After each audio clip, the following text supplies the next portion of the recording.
ole kan ron lang le ta a tuna hian Bergman Visor a si Ronaldo khi kan bel saka kan laminate sak boka chuan hei chu laptop ania anei tu pa hian si Ronaldo tho mai hi aron thlang le chat mai boka tunlai chu si Ronaldo hi tlanna deu ani ange chung te po chu kan an bel sak le zuai zuai a an hoya hian thil dang alo bel to hnu hi kan kho saka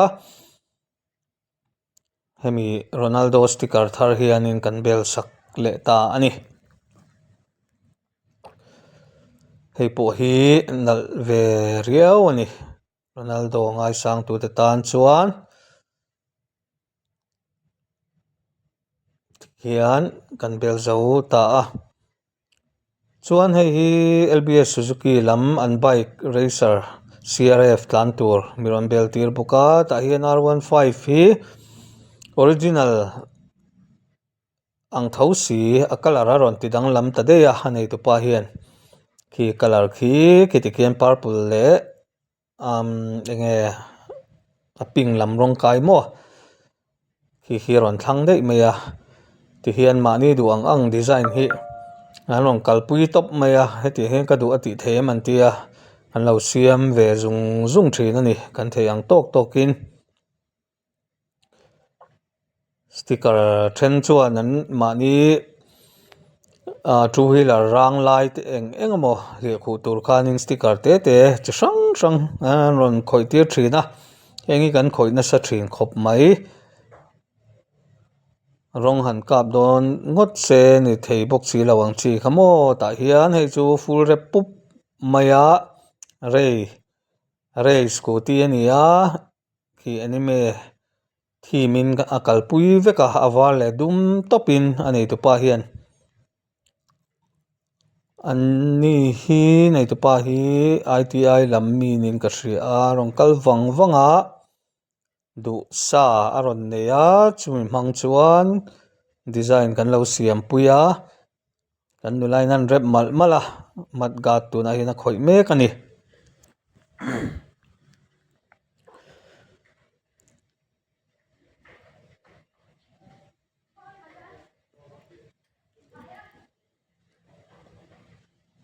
hei hi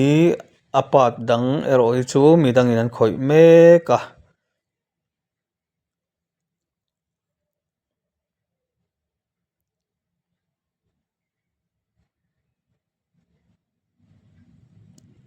chuan kan lo zo to a rep zo to a rem khom mek a chumi zo chuan kan ron la kual anga kan bel zo to sa ho kha kan ron la kual don ni moi nge moi lo ang chi te kha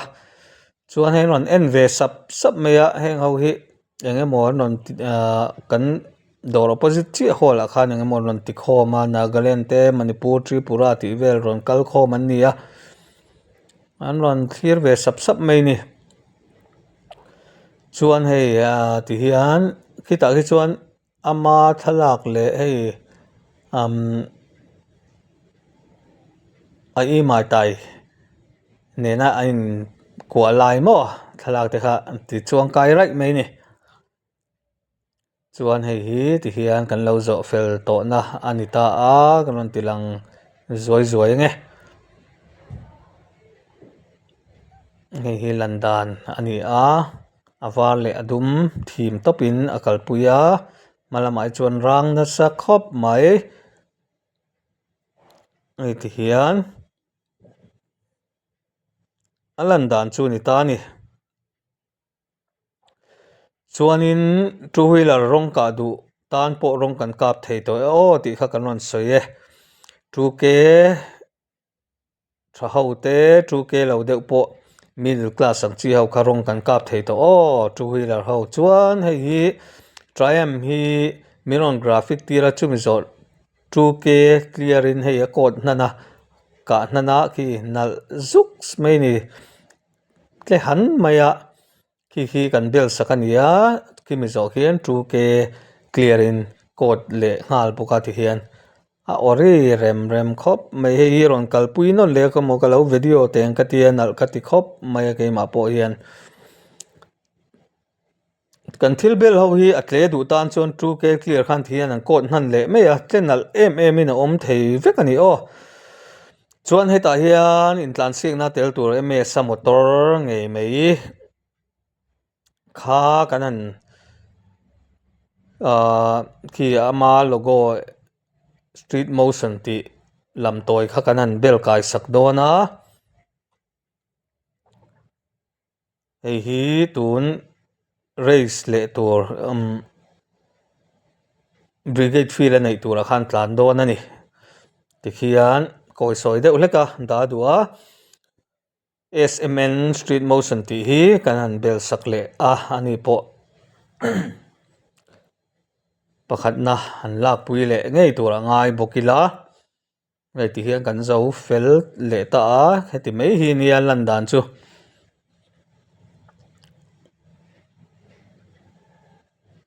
hei chu ari po aring thana ro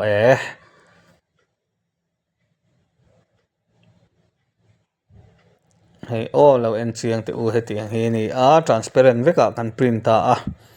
ti chuan ke ti hi an bel kai ta ni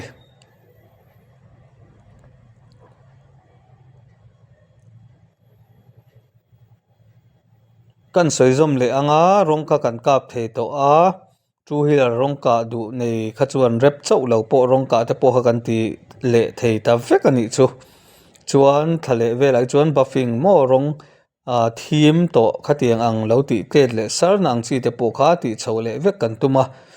nakum lama hian pathian zaradam te om chuan ppf te po kan an khoyenga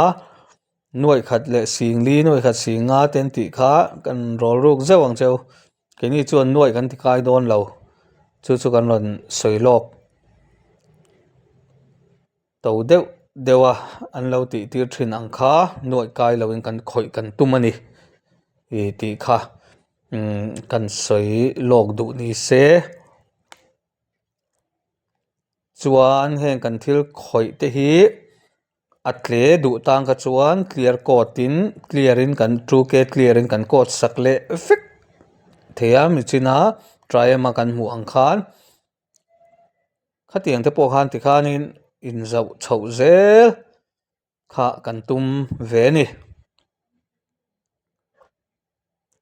chuan hi chu sumo a khian khimi formula 1 logo te khi da zewan du a hei te hi kan nulai nan da saka uluk mai nan bel saka hei kan on da sak zeu boka sumo a hian khatiang chi mani kara du ang du tan po khan eng po ni se duang ang design kha duang ang sticker milem mani fa te mani thian te mani bial nu te bial pa te po ni se kan ti thei vek ani ti kha kan soi du a chuanin heng kan thil bel te hi adamei mei to lawani kan ing te hi Europe lama tanga kal vek ania India siam hi kan hmang lo ani kan product a hian engma India siam kan hmang lo kan vinyl ho po 3M vek China tanga cha vek ani ti kha kan soi ve hrim hrimange ta hian SUV 500 hi transport lama kan pu hian hetiang ang chi design heng ka du atia lang riai atia rong kal wanga a motor hi a rong kal puya chung tiang chuang kan ti chua sak don ani tuna hian nei kan print chuak lok treu me a te hi ka fanu te po lo lang ve ni hi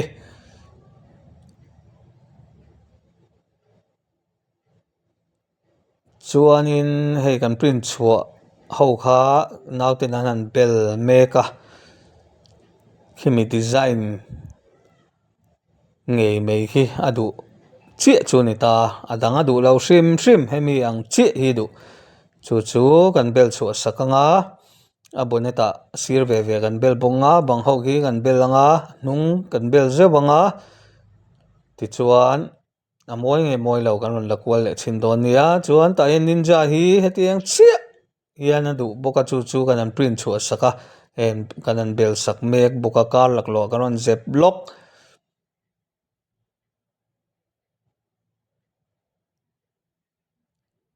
ti hian an duh chuan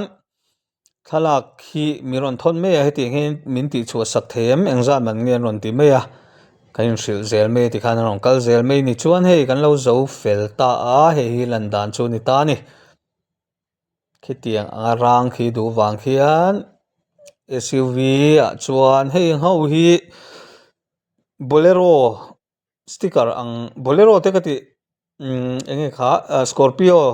sticker ang ho kha ni ta chu chu bel kai hi du tat me hei boneta po lang ria ti hian abang phe a neng khan kan ti phei zai zai boka etiana lan dan chu ni ta a karon la kual zel chinange a hnungah hian hetlai pawng lai bik te ah hian kan ti phei sak zeuh boka tun an kan zo to wangin in khal chuak le ta ni chuan en tok hi heng hawah hian khami a film ang khan print a design kan siam anga kan belanga hmalam hi kan PPF dona khitlai a sir cover le hma sen lai ho PPF in kan ti dei don thunga hei pawh hi anal le tura nga yang so satiang design so nei tu paina du a hei PPF ang khan ni me ti hian 3M transparent kan hmana wangin arang tur kha chu dal don hrim hrimah chuta design alakal tel boka nal don khop mai hei pawh hi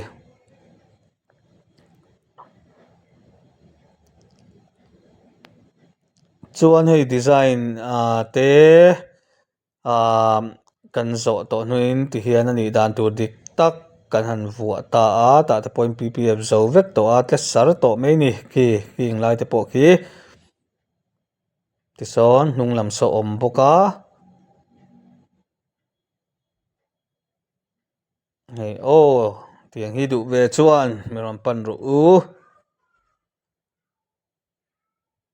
hnung lam side le side ti hian kan ron la kual zela chuan hemi car hi khi a bonnet vela en rang na sak khop me chung chu hliah khu hrim hrim a du a han style em ang kha angai lo atia hliah khu hrim hrim ang tur kha ni a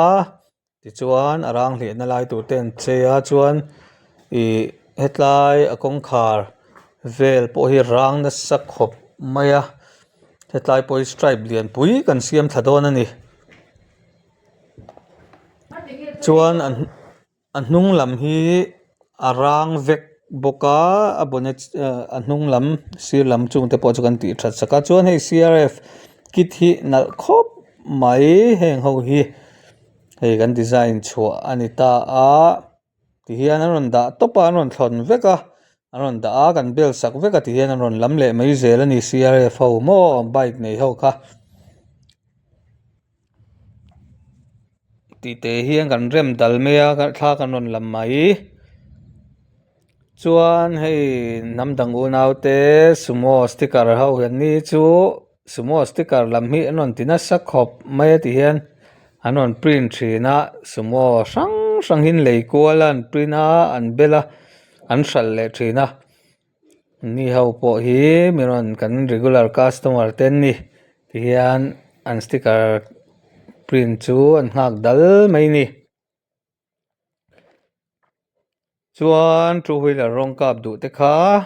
mi rawn pan ula rawng kah duh stickering in la duh zeuh ang chi te pawh ti khan hmun khatah khan in rawn ti thei vek to ni chu kan rawn sawi e kan lo me